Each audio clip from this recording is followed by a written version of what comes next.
I don't really know how I feel about It's Tough to Be a Bird. On the one hand, I found it quite fascinating because it takes us through kind of an overview of how humans have perceived birds over the years and how they contribute to various aspects of our culture. But at the same time, I don't feel like it was very well presented.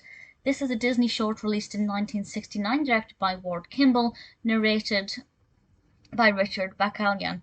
And I'll be honest, I don't like the narration. I don't like the voice of the bird. I don't find it very pleasing.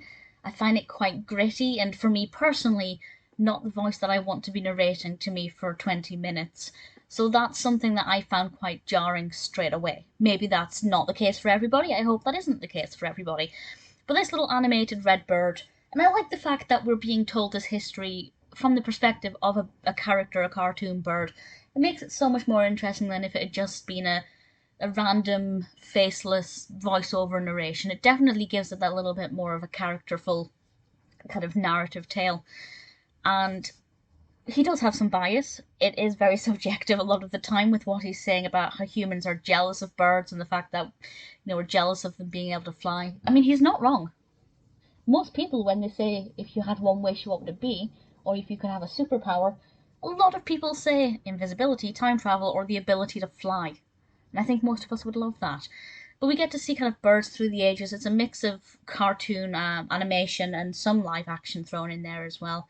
And we kind of look at different birds and what they've contributed to our culture. And there's Edgar Allan Poe with the Raven, and things that just made you think just how much birds are part of our society and our life. And it does kind of put things into perspective and makes you think about them. So that aspect I thought was interesting.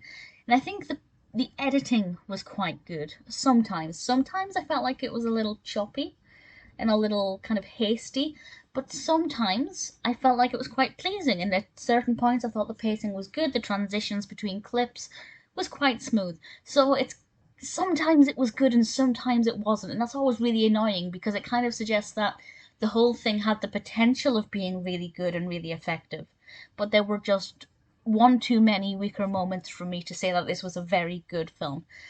If you're a fan of Disney or of animation in general, I'd say give it a watch. It's very easy to watch. It's quite pleasing. I didn't find it funny, but it's endearing. I think it's quite sweet. But at the same time, I don't think it was anything phenomenal. It won the Academy Award for Best Short Cartoon in 1970, which I completely don't understand unless the other nominees were terrible. But maybe because it packs a lot of education into a short space of time, I can kind of see the appeal. I just think it could have been better presented. It's Tough to Be a Bird is creative. It's quite unique. I don't think I've seen anything like this before about birds. It's worth watching if you like Disney or animation, or I guess birds, but certainly there was room for improvement.